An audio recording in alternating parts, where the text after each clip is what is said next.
Hello everyone. This is Dr. N. Srinivas, Associate Professor in the Department of ECE, Mahalakshmi Reddy Institute of Technology and Management, Autonomous Institution. Today I am here to discuss important topics in Signal Systems course. Here we discuss elementary signals in continuous time format. So we have unit step signal U of t, it is denoted by U of t is equal to 1 for t greater than or equal to 0. U of t is equal to 0 for t less than 0. So this is a mathematical expression for unit step signal. And the signal is shown here, unit step signal. So here for t greater than or equal to 0 it is 1. For t less than 0 it is 0. So this is a unit step signal, right?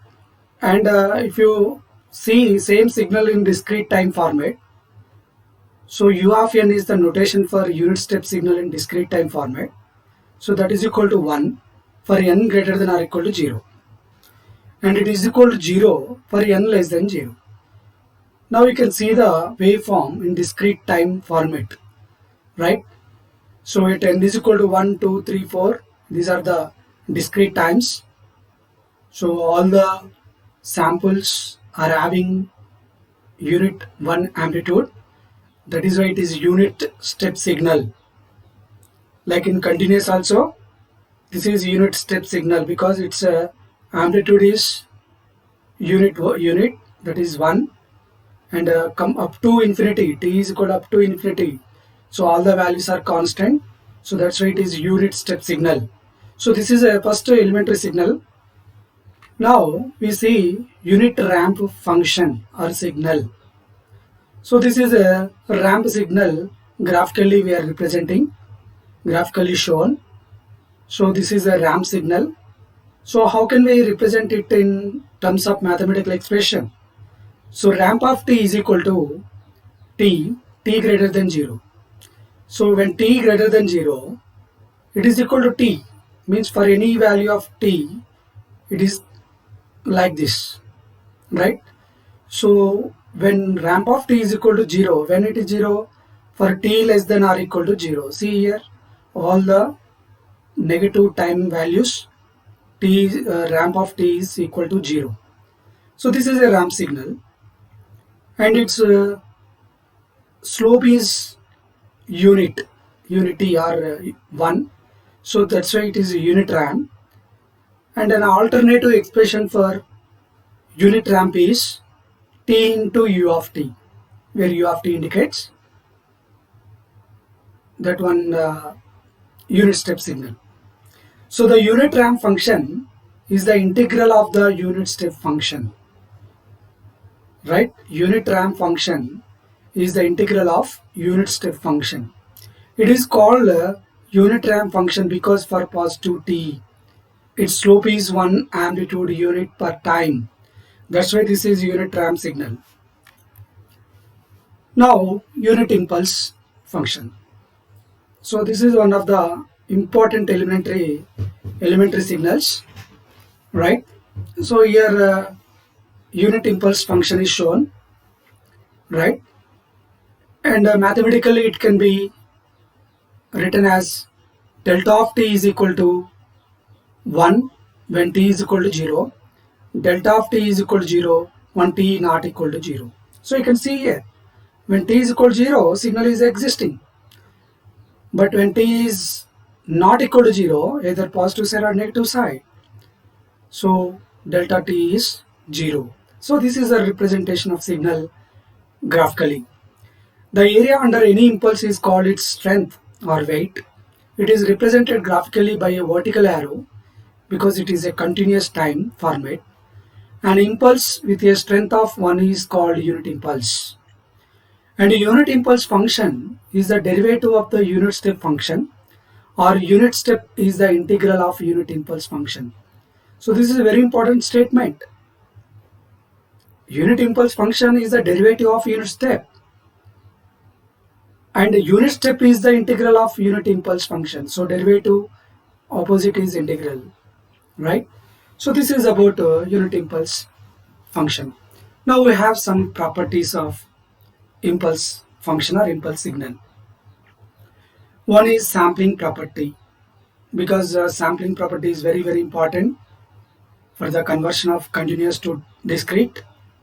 So whenever signal g of t multiplied with del of t minus t naught, it is a impulse function multiplied with original and integrating with respect to time, so that is equal to g of t naught.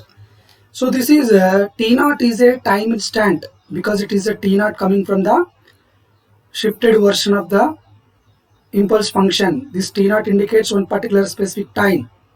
So g of t naught indicates some value, sample value.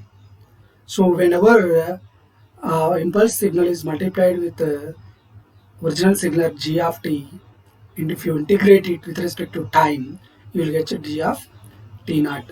Now we will see scaling property.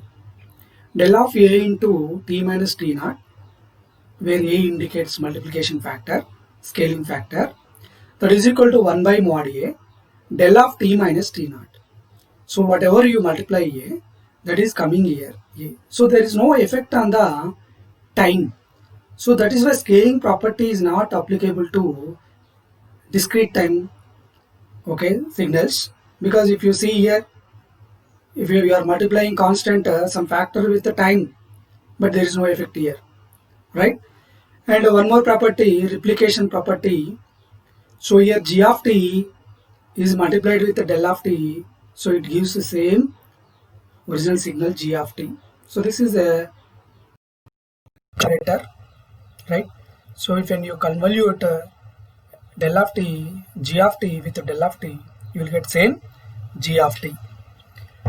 Now some more elementary signals: sinusoidal signal, exponential signals. These two are very important signals, and because they arise naturally in the solutions of differential equations. Sinusoidal signals can be expressed in either of two ways. One is cyclic frequency form, second one is radiant frequency form. A sine 2 pi f naught t, it is a cyclic form, cyclic frequency form. If you take omega naught is 2 pi f naught angular frequency, a sine omega naught. So this is a radiant frequency form. So omega naught is equal to 2 pi f naught, that is equal to 2 pi by t naught, where t naught indicates time period of the sinusoidal wave. Here we are seeing exponential signal. So there are two types of exponential signal. One is real exponential, another one is complex exponential. Real exponential mathematical expression is this: a into e power at. Here a can be positive integer or negative integer. Here a into e power j omega t, omega naught t, it indicates complex exponential. A cos of omega naught t plus j into sine omega naught t. So that can be written like this. So where omega naught is radiant frequency. Now this is a decreasing function or decaying function of exponential function. So here this is e power minus at. If you take minus a, here parameter minus a, if you take, it is a decreasing function up to infinity. If you take positive integer a, then it is increasing function with respect to time, right? Or rising exponential function. This is a decaying exponential function. So this is two signals are exponential signals. Now if you see brief discussion on sinusoidal signal, so what is the mathematical expression? Y of t is equal to a sine 2 pi f naught into t plus theta. In terms of omega naught angular frequency, you can show a sine of omega naught t plus theta. A indicates amplitude, f naught indicates frequency. So that is equal to 1 by t, time period. Okay na, omega naught is equal to 2 pi f naught, that is equal to 2 pi by t. You can write theta is the phase of the sine wave. Now substitute theta is equal to 0, small t is equal to 0. Theta, let's keep it at 0 for our understanding here. So when t is equal to 0, sine 0 is 0, 0 into a is also 0. So amplitude is 0.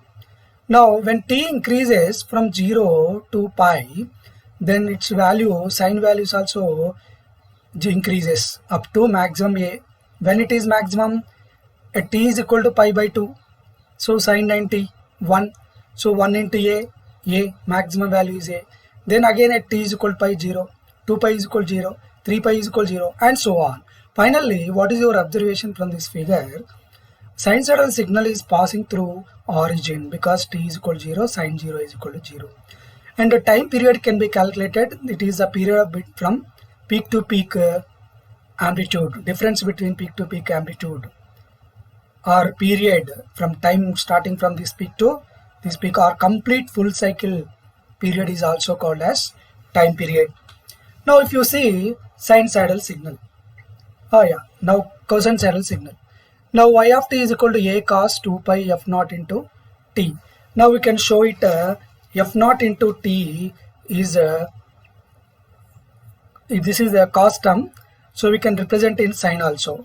So sine already we discussed. Now we see cos signal. So instead of sine we have taken cos. Right, a is the amplitude, f naught is the frequency, t is the time period, and theta is phase. Now when t is equal to 0, then cos 0 is 1. So 1 into a, this is a point. So at t is equal to 0, cos term is not equal to 0. It is equal to some value. So that is why this signal is not starting from the origin. So this is a cosinusoidal signal or cos signal. So time period can be calculated like sinusoidal case also. So one complete full cycle time is nothing but time period of the cosinusoidal signal. Now you can see again real exponential signals and damped sinusoidals. This is a decaying exponential. We have already discussed this. This is rising exponential. We have already discussed this. When these exponentials are multiplied with the sinusoidal, then you are getting the damped sinusoidal signals. This can be called as decaying sinusoidal signal. This can be called as growing sinusoidal signal. When you multiply sinusoidal signal with this, you will get this. When you multiply sinusoidal signal with this, you will get this. Now signum function. This is one of the elementary signals, very important function or signal. So it can be denoted as sign of t is equal to 1 for t greater than 0, 0 when t is equal to 0, minus 1 when t less than 0. This is a standard mathematical expression. We have to remember this. And graphically we can represent like this. See, when t is equal to 0, so this is 0 point. When t greater than 0, if it is t greater than 0, then value is 1. When t less than 0, the value is minus 1. So this is called signum signal or sign function. It can be alternative expression, can be shown as 2 into u of t minus 1. So this is a alternative expression of signum signal. So signum function is closely related to the unit step function. And one more, rectangular pulse or gate function, right? So here this is a rectangular pulse starting with minus a by 2, ending with a by 2. So this is the time starting and ending points. So amplitude is 1 by a, and it is less than, when mod t less than a by 2, what is amplitude? If it is mod plus or minus, you take any, so it becomes 1 by a. If it is greater than a by 2 plus or minus, it becomes 0.